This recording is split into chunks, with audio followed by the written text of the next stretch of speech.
Hey guys, my name is Mohsiur Rahman. I'm currently a software engineer at Comcast. And a brief history about me, I recently graduated from University of Buffalo in August 2017 and then started working at Philly straight away for a startup called Heavy Water. I joined Comcast about a year ago and been there since then. So this talk is mainly going to be about my experiences of using step functions in both of these companies. One went really well, one went sort of bad. So this is the topic is going to be about that.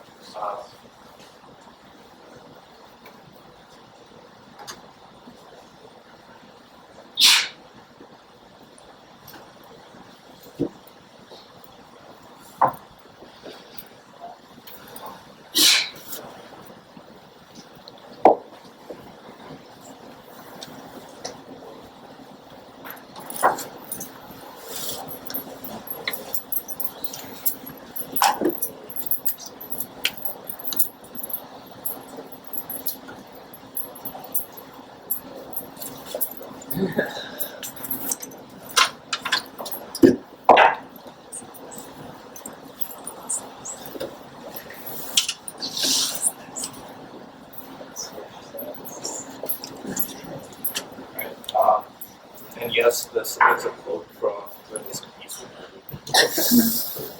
So the good, bad, and the ugly side of stuff. Start off with there's a lot of serverless services on AWS in general. Serverless just does not mean it's not running on the server. For me, the definition of serverless pretty much stands out to if any developer can pick it up and just write code and write the business logic and deploy it, that is serverless at the end of the day. Without worrying about infrastructure like EC services or any rack spaces or anything.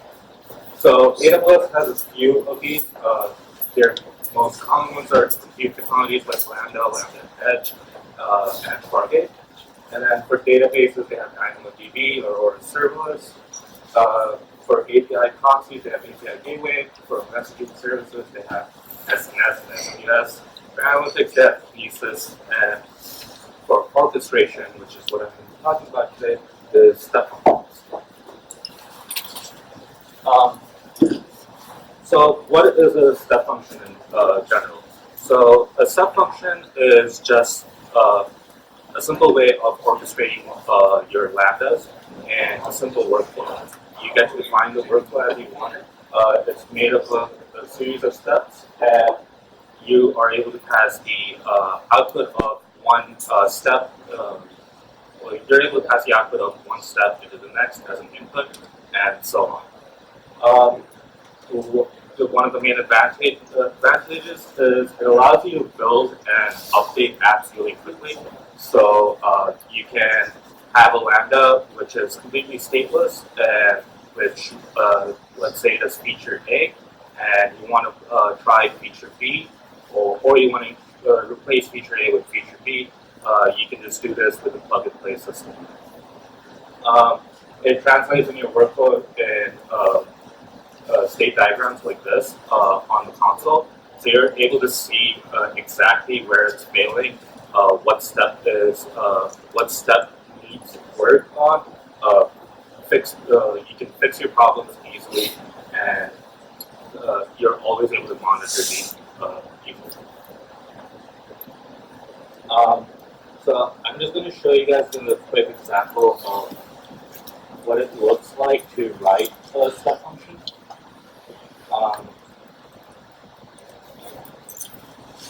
So this is the diagram we're going to work on. So this is basically a simple step function, which is just, let's say it's in a ETL pipeline. So it's just populating data, cleaning up all the data of different types, and then it's pushing the data to Firebase. So the way we write this out is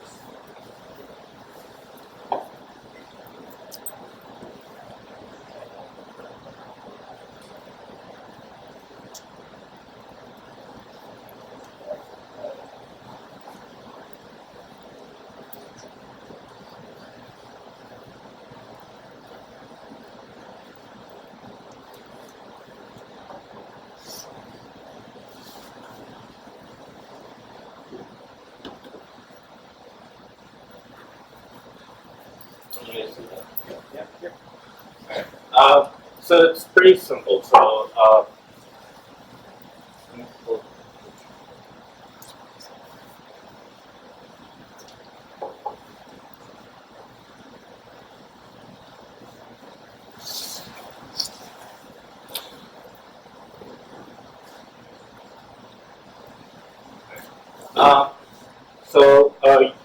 you just define these states where you want your state to start at. So we want our state to start at, for example, the populate data. You're calling it as populate info over here, and then you define your state as the following JSON. Over here, all you want to say is what your next state is going to be, what your resources, so your Lambda, or this can be also any AWS serverless service. So it could be a DynamoDB, it could be an SQS service, it could be a batch service, or anything you want. So in this example, we're just using a Lambda. And then the result path over here is just saying that whatever the result is as a JSON or whatever you're passing out, I want all of that data to be sent to the next state. And over here we have a couple of retry stuff, which is basically saying try it at most 6 times and have an interval of 2 seconds every time you try it. And these are the, if any of these errors are failing, those are the only times you want to try to do that. So as we go to the next state, this is called a parallel state. So over here we have this thing called branches.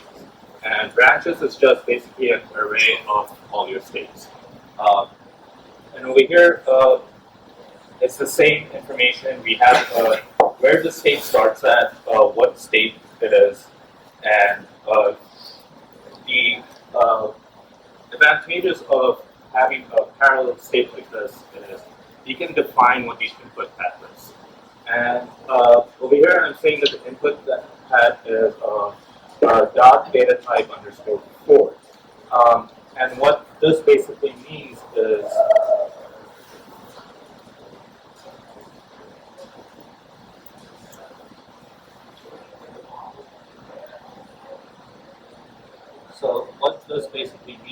that I can say which one of these data sets I want. So like if I say I want the input path of data set 2 over here, this example, I will get only value 1, 2, and 3 as the information.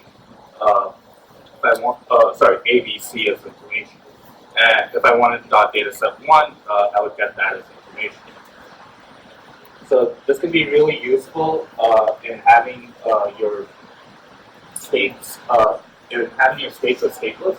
So if you notice that my resource in all of these states are the same. So I have just cleanup data lambda in all of these states. So I've written out just one lambda, which is doing 4 jobs, and I'm just changing the input sets.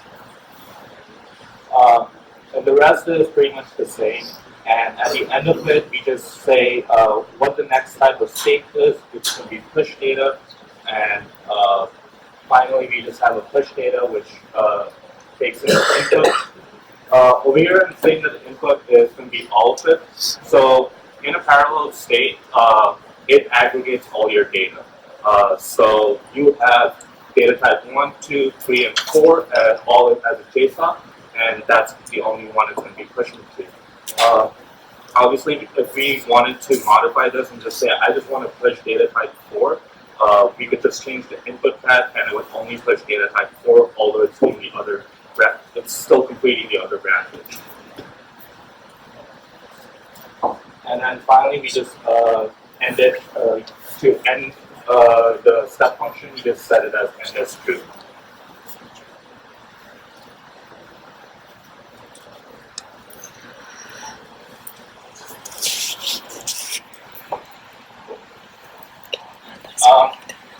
So, like I said, there was a couple of different states in step functions. A couple of them are wait states, parallel states, retry state, a cat data, and choice state. So, a wait state is basically you're able to wait for n number of seconds, or wait for wait to a specific timestamp. So this is really useful for if you want to do a schedule-based test. Parallel state, I just went over an example. Retry states are pretty much all those states I was talking about where there's a retry mechanism in the state itself. The catch failure state works more of you retry it for a specific number of times, and if the retry fails, you can say that only for a specific amount of retries failing, it will go to a specific state. And a choice state, it allows you to basically have the choice of choosing which choice. It's an if-else state, basically. And a good example of that would be in this one where what payment is the customer using as a choice state. So over here, the choice state is whether the choice was PayPal, credit card, debit card, or direct debit. So one of the questions is, when should we use step functions and why? So we should use step functions primarily when n is a known number. And when you can use it is one of the main things is when you're doing automation of tasks, batch processing jobs, or you just want to modernize your monolithic code into a serverless code. And it can all be done in microservice steps. So at my previous company at Headwater, we were mainly a batch processing job sort of company where we were processing a bunch of documents. This required almost 24/7 monitoring from us. We were running on EC2 instances with SWF, and our costs were increasing exponentially. As we included more features, we included more instances, and it just became a huge piece of code. It wasn't monolithic, it was all microservices, but we still did have about 1,000 instances running at our peak. One flaw we were finding was we were using AWS Simple Workflow, and we kept running into an error, which not only could we not figure it out, but also the AWS support engineers as well. I think it was a ticket which was almost 2 months we were working on, and from my understanding, we still haven't figured out what we're going to do with it. Their solution was start using step functions. And one of the biggest things was we were starting to have a loss of documents being processed. And from a business point of view, we were not meeting our SLA goals. So this was impacting our business in the end. But once we started moving to step functions, our costs decreased dramatically.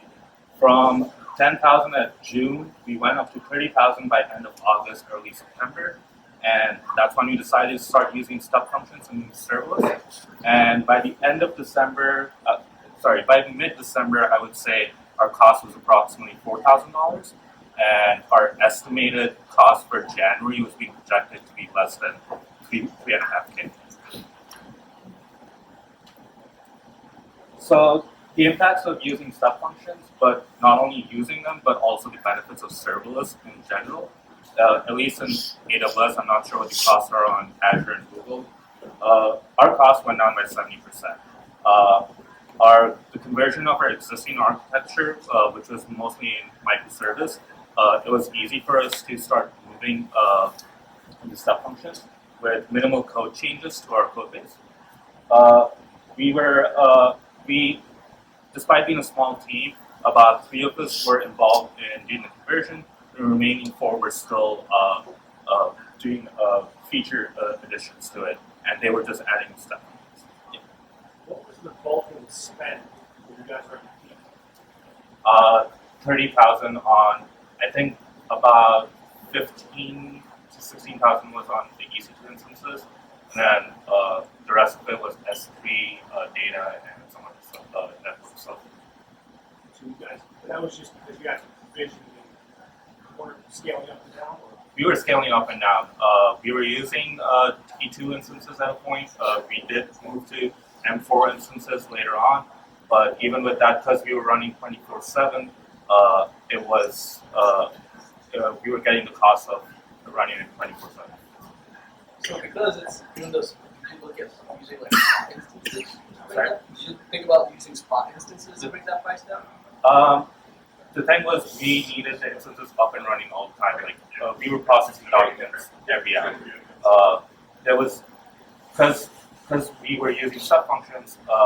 We had so many documents that needed to be processed. Sorry, we were using EC instances. We had so many documents that needed to be processed, and SWF was keep throwing us errors. We couldn't do it in a specific period of time quickly. So does simple local service have like the retry mechanism? Yes, they do have a retry mechanism, and we did have it in place.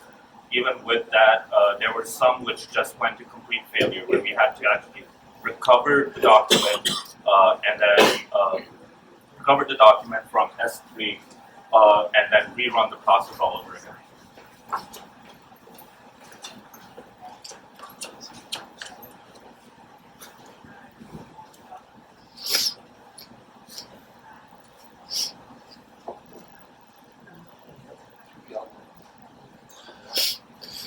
So, question on that.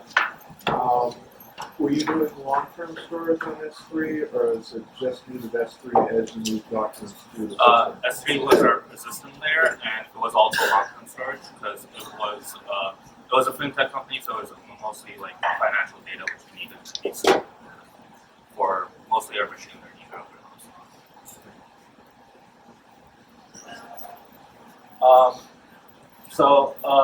Yeah, we were allowed to add new features during the conversion, and then the time spent by developers monitoring went down by less than 10 hours, from 24 hours where there were 3 developers working 6-hour or 4-hour shifts, 8-hour shifts.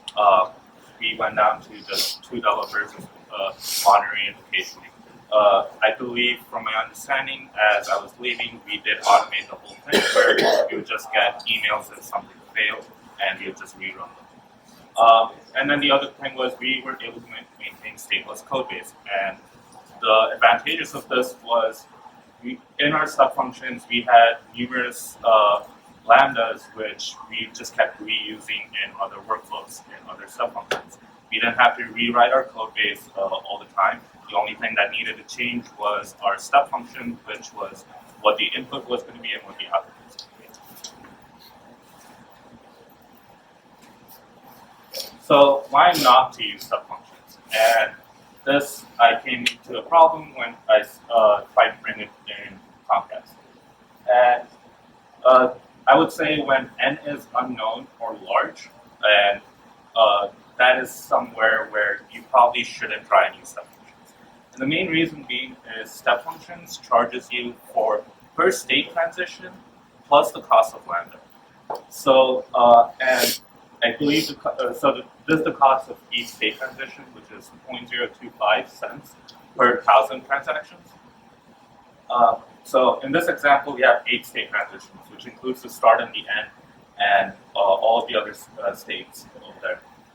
So for 1 million invocations, we were clearing approximately $200 plus the lambda costs. And at Comcast, our case involved we were receiving more than 1 million records per minute, invocations per minute, and it resulted in, when we put this in place, it made sense, and it was resulting in approximately $1,400 in about 2 weeks before we realized how expensive it was going to get. So it was not all lost on serverless technologies because we were thinking of moving to EC instances, but I was able to come up with another solution, and which is you can still be serverless without using step functions. So lambdas can call other lambdas asynchronously, and therefore you're just mitigating your cost just to be your lambda cost at the end. You're not involving the step functions cost.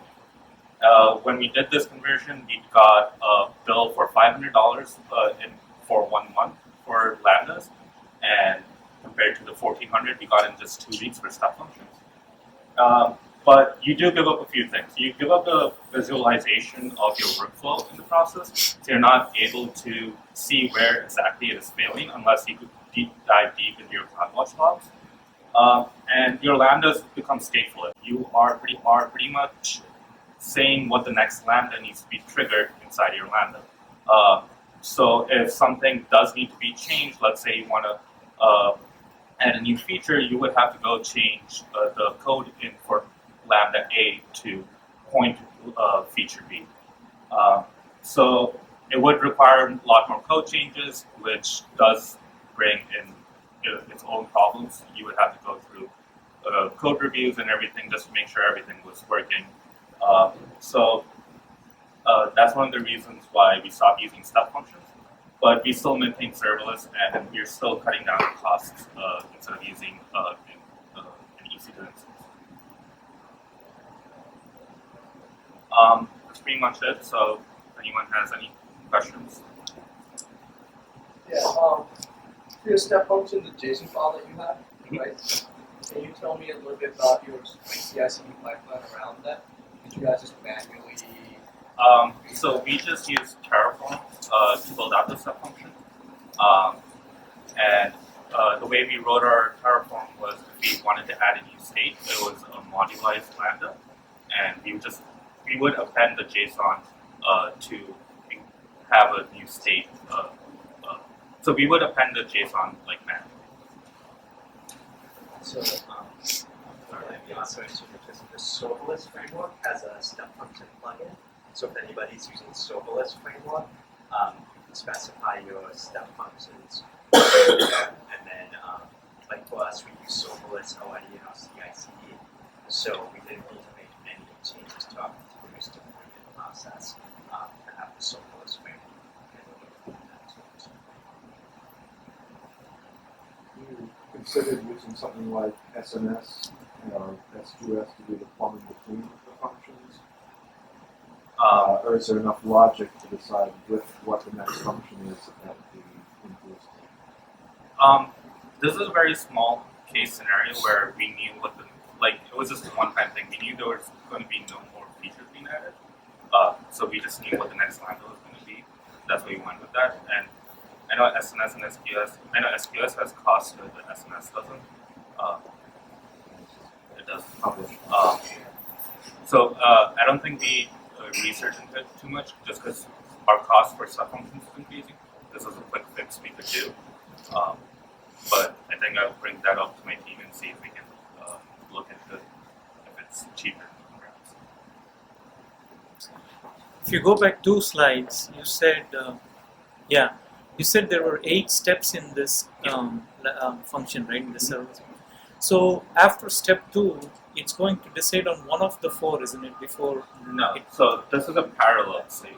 So in this state, all of the states are being executed at the same time. I see. So until all of these states have completed, the next state is not going. I thought you said that it's one of the data types and it will pick which one that we need. That's to go. the choice state. So that would be in this example. Okay. So in this example, we would have at most 3 states. 6 states. 1, 2, 3, 4. Yes, 6. Yeah, If we okay. start. I got it. Is your code is cloud agnostic? Let's Right. say I want to move out from AWS Mhm. and I want to go to in-house, or if I want to go to Azure. It depends if Azure or Google Cloud has something similar to step functions, but this is pretty much AWS oriented. But our code is written. It can be moved into any other piece apart from that lambda async call you're making inside the room. So this is less step functions related, but something you said made me think of it.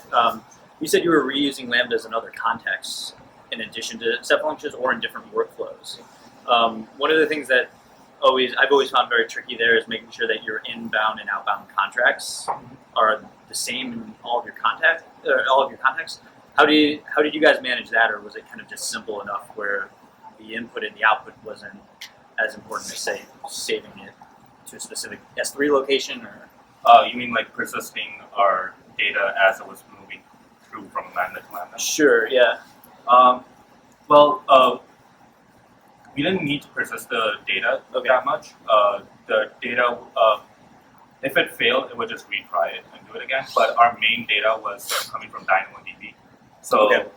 if we were missing some information, then we could just execute the Lambda from DynamoDB and use that information. I think someone had a question. Can you talk about how if you go back to the JSON in there, it might not be as. You talk about like the resources can be anything that's a serverless one, right? Yeah. So like DynamoDB. Yeah. So what would be like the output of the DynamoDB? I Or haven't is there a looked. limitation saying like you can only put Dynamo and So I haven't looked into it, but I do know that Base does release it over reInvent for a bunch of the new serverless ones. Because I do know SQS, SNS, a couple more data reviews with stuff. So I haven't looked into that, but I'm pretty sure there's documentation around it on how to use it. We looked into it, it was really simple. I ended up writing a lambda to it instead, so you had one which wall. But it seems to, I don't think there is that method. It's just like you can write to write to SNS, you can write to SQS, and then it'll move on to the next step. But you can't use it to like put that out. Right, and that's what I was going to say, because I know in your JSON you have like execute this function and then whatever the output of this function. Through that, right?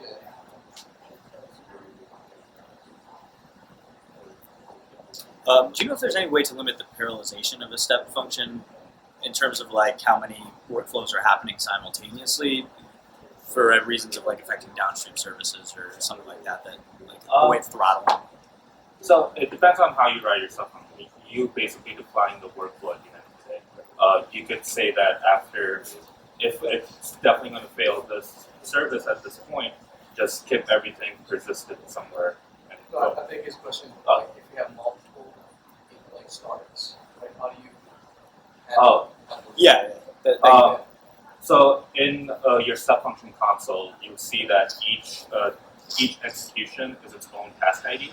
So each step function is its own sort of like a Lambda execution. So you can go and look into each step functions where it's failing and you can define it by a unique UID, or you can even define it by passing a specific name. But that's up to you how you set up if you're invoking it through API gateway, you can set it up to that, or if you're invoking it through Lambda.